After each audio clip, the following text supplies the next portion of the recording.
Stranger, stranger, glücklich zu sehen, je suis enchanté. Hey, happy to see you, but I the rest to stay. Willkommen, bienvenue, welcome in cabaret, au cabaret, to cabaret. Good evening, ladies and gentlemen, comment ça va?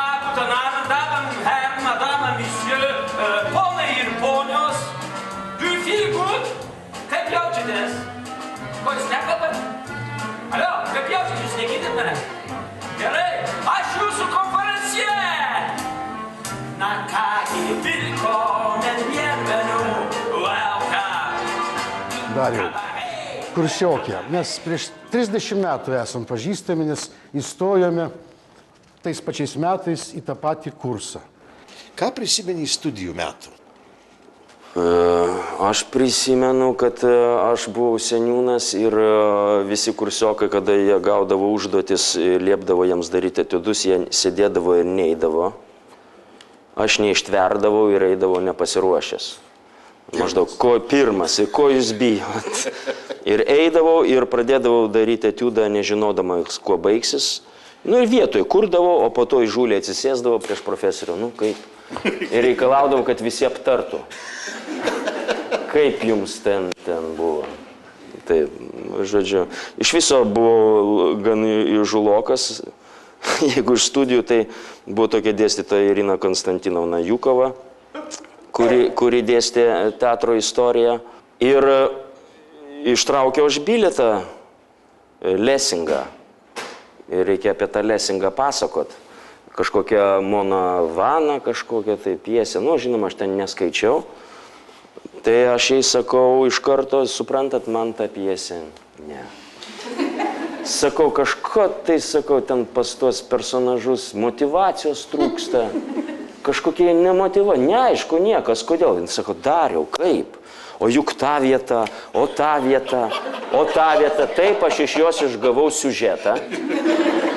O kada siužetą išgauni, tai jau galima fantazuoti. Ir mano, reiškia, jau arkliukas finalinis buvo, žinot, sako, jūs mane įtikinot. Ir aš gavau iš 5-balės sistemą 5. Bet jinai viską suprato, nes jai patikdavo, kad improvizuoja žmogus. Labai svarbu, kokie žmonės tave supa. Galim sakyti, kad juos pasirenki, galim sakyti, kad juos skiria likimas, bet visgi, kokie žmonės darė didžiausią įtaką tavo gyvenime, tavo pasirinkimui žmonės? Nu, pirmiausia, tikriausiai mano senelė, todėl, kad mano pirma sceninė patirtis buvo visgi, pradėjau operoje. Vilniaus operoje, vaikų chore tiesa, dainavau, Carmen, diskantas buvo, dainavau. Mes su vakaro sargyba drąsiai žengiam ta-ta-ta, ta-ta-ta-ta, ta-ta-ta-ta, ta-ta-ta-ta, ta-ta-ta-ta.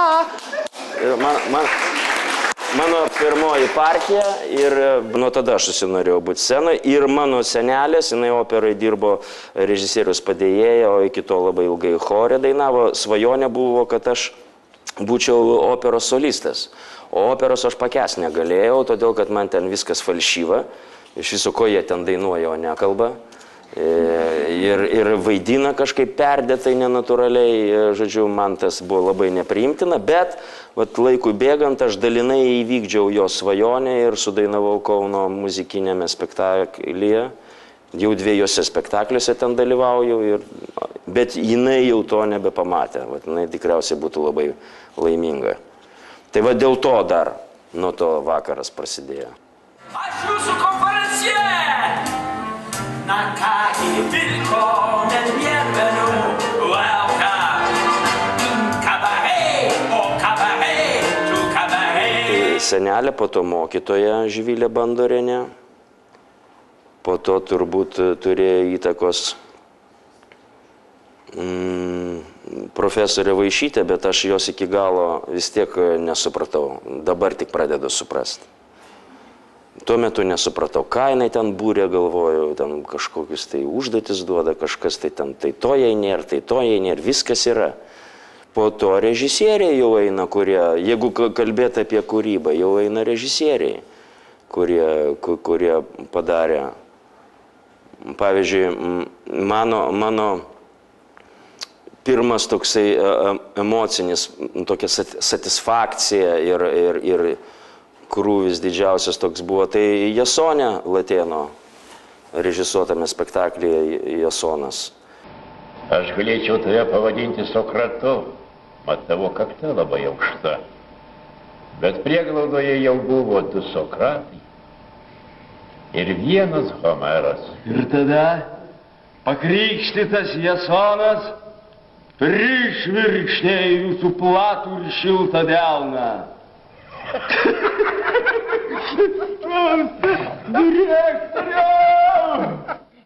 Po to man labai didelį įtaką paliko įspūdį 2 Povilo Gaidžio spektakliai, tai Daug triukšmo dėl nieko, kur mes poroj su Egle vaidinom su mano žmona. Ten buvo kažkokia tai laisvė ir žaidimas ir von Klaisto sukultas ąsotis. Pažvelgiau aš į merginą. Visa tik dreba. Gaila net žiūrėt. O būdavo tokia narsi. Ir pamaniau, apakti nieko blogo. Galėčiau atiduoti ir akis. Tegul sau, kaip rutuliukas žaidžia. Labai kam reikia kipšyti. A visą kitą jūs jau žinote.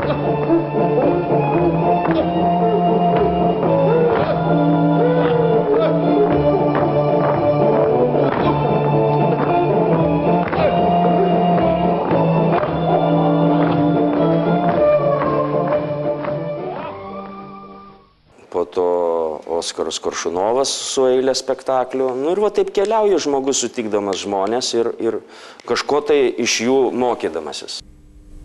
Ką tu žinai, mielasai, apie žmogų?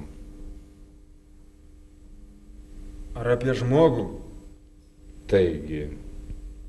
Apie žmogų žinau, kad jis mirtingas. Kad kūnas jo mirtingas, o dvasia jo nemirtinga. Iš tikrųjų? Kaip Dievą myliu.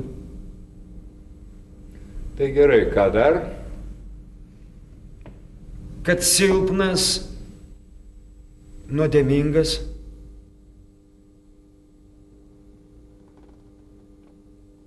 Ir mirtingas. Ir viskas. Viskas. Taigi, apie žmogų žinai mažiau nei apie Dievą. Dievas yra meilė, džiaugsmas, gėris, laimė. Sakau, kad apie žmogų tu žinai mažiau nei apie Dievą. Dievas viskas. Jis yra visur, danguj ir žemė. Jis stovi mano dešinėje, kad aš nesusviruočiau. Vienok sviruoji. Jis mano skydas ir likimas mano. Nustok. Jis mano kardas ir tvirtovė. Nustok, sakau.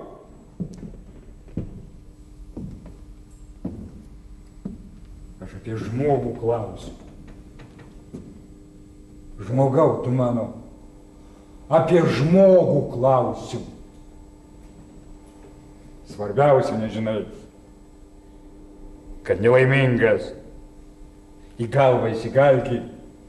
Nelaimingas. Ir vertas meilės. Supratai? Bijok laimingų, jeigu jų yra. Visiems nereikia nei dangaus, nei meilės. Kiek jau metų vaidini Hamletą? Tai vaidmuo daugelio aktorių, sakysim, kaip ir svajonė, pats jau kaip ir įgyvendina ją. Viskas mirt reikia. Ne. Tas vaidmuo turbūt ir pakeitė tave kaip žmogų, kaip kūrėją. Nu, čia juokauk ne juokavęs, bet tas vaidmuo duoda visiems per galvą, per smegenis, duoda taip, kad atsikvošėti negali. Nu, juk Hamletas visą laiką kalba apie mirtį. O tai nėra sveika, tai nėra pozityvus mąstymas. Jis visą laiką kalba, visi jo monologai yra susijęs su savižudybės tema, su baime, su nebijojimu numirti. Nu, ir tai visą laiką tu turi savo į širdį tai įsileisti, drožti. Turint omeny Koršunovą, kuris negaili nieko, pilna koja turi dirbti, nes kitaip tu neatrasi nieko. Tai vat aš pasijutau, kad taip man 5 metus gyvenimo nubraukė. Aš taip pajutau. Gal ten atsistatys kažkas, nežinau, bet tai labai daug jėgų kainavęs dalykas. Bet ir davė, ir profesijos prasme labai daug davė. Žiūriu vat ištraukas, kaip ten vaidinau jaunesnis, nu tai daug kur matau, kad meluoju. Dabar man meluoti nebegalima. Labai įdomus dalykas, kad čia jau kaip dėstytojas pradedu kalbėti, kad iš vienos pusės aktorius turi viską žinoti, mokėti tekstą, bet iš kitos pusės, kada jis išeina į sceną, jis turi visą tai pamiršti. Įdomus dalykai, įdomus, labai paslaptingi ir pavojingi. Iš vienos pusės tu turi būti jautrus, bet kita vertus tavo skūra turi būti stora ir turi būti atsparus šitiems psichologiniams krūviams. Ar urvinėme žmoguje tas pats Meškauskas išeina? Taip. Ir į Hamletą? Tai beje, Koršunovas pažiūrėjęs urvinį žmogų pasakė, kad tu ten turi charizmas, tu patinki moterims. Ir tu gali būti Hamletas, sako. Taip, tas pats tik kiti mygtukai, kitas bendravimo būdas su sale. Man nėra komercinio ir nekomercinio teatro. Aš ne literatas, aš ne režisierius, aš aktorius. Mano užsiėmimas yra veiksmas. Ir ar aš vaidinu komedijai ar tragedijai, aš vis tiek turiu daryti tą patį. Mano užduotis, kad energija eitų nuo scenos, kad žiūrovų vaizduotė būtų užkabinta ir kad žiūrovas pradėtų matyti tą savo filmą. Kad išprovokuoti žiūrovų vaizduotę, kad jis pradėtų dalyvauti. Juk ne tai svarbiausia, kas vyksta scenoje, o tai svarbiausia, kas vyksta žiūrovų galvoje. Mes visi išsijuose fantazuojam ir dirbam tam, kad pažadint žiūrovą, kad jį sujaudint. Todėl aš nesuprantu teatro, kuris nejaudina, kuris neprajuokina, kuris nepravirkdo. Jisai tada beprasmiškas, nesukrečia. Iš tikrųjų, tavo vakaras ir aš negaliu su tavim nesutikti. Bet pasinaudosiu. O kol nesutinkit? Kolsioko teisę ir reiškia pagalvosiu taip, pasvarstysiu. Iš tikrųjų, jūs darot vieną labai gerą dalyką, kad jūsų spektakliuose, komercinio, sakysim, teatro spektaklius ateina žmonės, kurie gal net nebuvę teatre. Ir nebūtų ėję niekada. Ir nebūtų ėję. Bet čia kaip yra, žinai, kaip sunkiau lipti ar į kalną, ar nuo kalno. Nes gali atsitikti taip, kad jie į kitokį teatrą jau ir nebeis. Ir jiems toks teatras bus teatras. Vadinasi, tas kitas, vadinamas nekomercinis teatras, blogai dirba, neįtikina, nepadaro savo. O ką jūs norite? Sakau, kokybė tik tai įtakojo žmogaus vaizduotę. Tik kokybė. Tik visą laiką kartoju savo studentų, mes esam įdomus kitiems žmonėms tik tiek, kiek esam negailestingi patys savo. O jeigu ten toje scenoje kažkas kažką nudavinėja ir nesieikvoja, tai kam įdomu į tai žiūrėti? Ne, brolyčiai, čia reikia save kankinti, nes kitaip tu nieko nesujaudinsi. Ir yra komercinių spektaklių, komerciškai sėkmingų tragedijų. Tas pats Hamletas iki šiol pilnose salėse įvyksta. Nedažnai, nes nuoma didelė salių ir taip toliau. Brangu rodyti ir taip toliau. Bet pilna. Ką jis nekomercinis? Komercinis.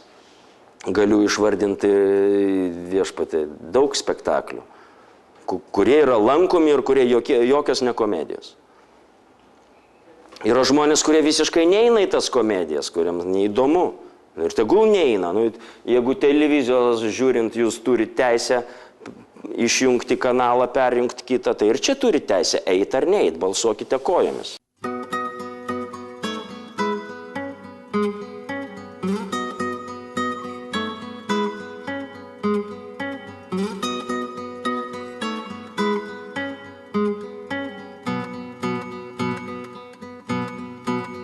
Nėra dabar dramos teatro pastato ir visi labai ašaroja ir verkia dėl to. Tai bet žinokit, ne teatrui tai yra sunkiausia. Ir ne teatrui tai yra blogiausia. O blogiausia yra miestui ir miesto žiūrovui, kad jie neturi vietos, dingo kultūrinis taškas, į kurį jie eidavo. Nebestatomi arba labai retai statomi vaikiški spektakliai, tuo būdu mes prarandam visą žiūrovų kartą. Vat kur problema. Ir ta liberalioji politika, tai jinai labai netoleregiška. Ta prasme, tas laukinis kapitalizmas, jisai nieko prie gero neprives. Ten valstybė turi labai stengtis, kad būtų kuo daugiau kultūros. Tada būtų geresnė kriminogeninė situacija Lietuvoje. Dariau, kokį vaidmenį norėtum suvaidinti vaikiškam spektakliui? Man neduoda. Tikrai? Neduoda, esu vaidinęs berniuką bumbuliuką, kada atėjau į teatrą ir viskas, to ir baigėsi. Tikrai? Taip. Aš manau, po Hamleto reiktų vaidinti vaikišką kokį vaidmenį. Nesiūlo niekas. Bet dabar mes pažiūrėkime, Kaip reikia vaidinti? kaip reikia vaidinti ir pamokymą Šekspyro tekstu iš Dariaus Meškausko lūpų. Malonėkite sakyti monologą lengvai ir šmaikščiai. Nes jeigu paleisite gerklės kaip dauguma mūsų artistų, tai tegul mano eilės skaito geriau gatvių skelbikas. Ir nekapokite rankomis oro. Visur ir visada labai svarbu išlaikyti santūrumą. Mat aistros sūkuryje, virpete arba, kaip aš pasakyčiau, viesuloje, labai svarbu išlaikyti saiką, kuris tą aistrą ir sušvelnina. Bet nebūkite ir pernelyg suglebę. Teisėje jums vadovu jūsų pačių nuovoka.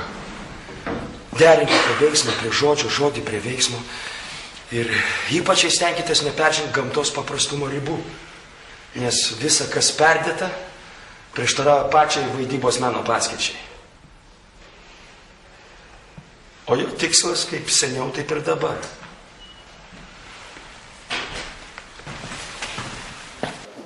Faktiškai visi Hamleto monologai tai yra vienas ir tas pats monologas. Vienas ir tas pats būti ar nebūti. Būti. Ar nebūti? Štai klausimas. Ir kas kilniau? Nusilenkti dvasioj, strėlėms ar dūžiams atšiauraus likimo ar su ginklu prieš negandų mares į kovą stot ir jais nusikratyti, numirt, užmigt ir tiek. Ir baigt užmygų širdies kančias bei sopulių šimtus, kurios iš prigimties paveldi mūsų kūnas. Tokia pavydėtina dalia. Kas nesidžiaugtų mirt, užmygti, užmygti, galbūt ir net sapnus regėti. Štai kur galvosakis, kokiegi ten sapnai prisisapnos tuomet, kada mirtis mus išvaduos iš šio pasaulio jungo. Štai kas priverčia stabtelt. Ir štai dėl ko nelaimės mūsų niekad nesibaigia. Ar kas pakęstų piktamžiaus rykštės, skriaudas angėjo, pašaipą puikuolio, kartybės slapta meilės atstumtos teisėjo kliautis, nuoskaudas didžiūnų ir niekšų užgauliojimus, kurių tiek pakelia dorybė nebilioji. pats galėtum padaryti savo galą. Su paprasčiausiu durklu. Kas? Verkšlentų ir prakaituotų po našta gyvybės. Jei baimė dėl kažko ten po mirties. Neištirta šalis, iš kur negrįžta joksai keleivis, nežabotų mūsų valios. Ir mums nelieptų čia geriau kentėti, nei lėkti į vargus, kur nežinom. Taip. Mąstymas padaro mus bailiais. Taip. Ryžtingiausio užmojo spalva nublanksta nuo dvejojimų liguistų ir patys didingiausi mūsų siekiai, nejučiomis iškrypia iš vėžių, be polėkio sugniužta. Ačiū.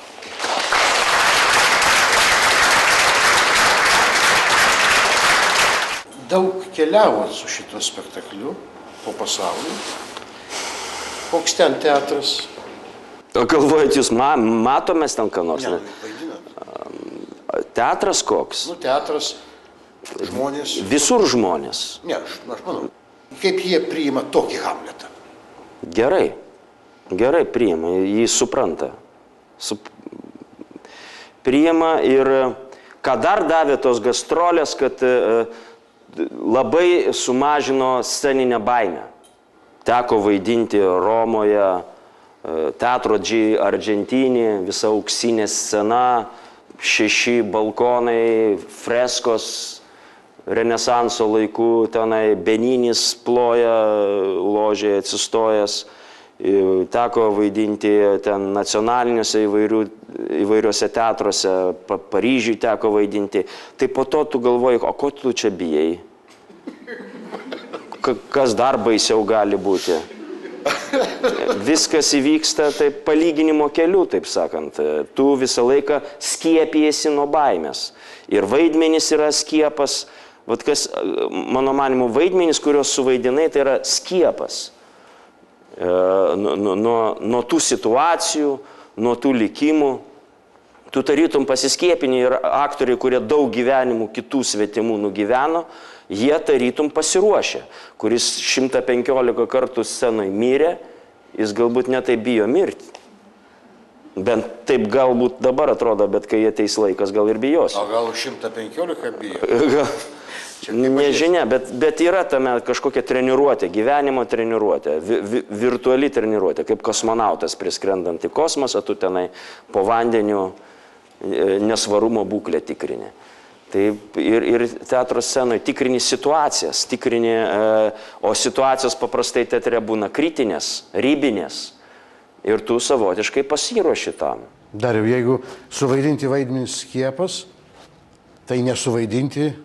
Nesuvaidinti vaidmenys kankina, jo. Bet, pavyzdžiui, Hamleto aš niekada nesitikėjau ir negalvojau ir apskritai nemėgstu vaidmenų, kur daug žodžių. Josgi išmokti reikia. Tai man geriau kurti iš nieko, kur be žodžių, bet visokius konferenciją, pas mane jų gal 5 yra. A čia toks iš tikrųjų tema šalia to vaidmens kaip Hamleto apie vaidmenis, kurie neparašyti pjesėse. Taip. Pačiam tokių... Ne, tai yra įdomu, tai va ten ir yra aktoriaus kūryba. Iš nieko tu padaryk. Iš nieko. O kai tau davė dramaturgas, nors kita vertus aš galbūt ir šiek tiek meluoju, nes kada yra rolė, tada ir tu augi. Kaip sakau studentams, jie štangistui, kad jisai reikalinga štanga, kad jisai keldamas jisai stiprėja ir auga. Taip pat ir aktoriui reikalingas vaidmuo. Jeigu tu nepabandysi, tai ir nežinosi, ar gali. Reikalingas. Žodžiu, visko reikia. Tai ačiū labai, Dariau, kad nepasididžiavai ir skiriai laiko. Tai yra labai didelė garbė ir tai yra, galvoju, tai ar ne per anksti. Žinai, gyvenimas yra nenuspėjamas. Ir manau, kad ir susitikimas šį vakarą vyko pačiu laiku.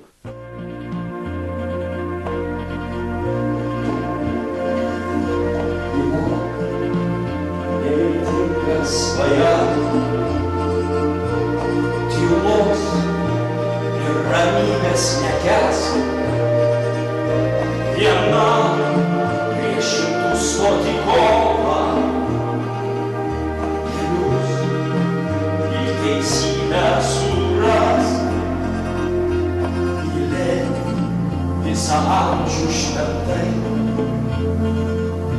Išdrįsk kokie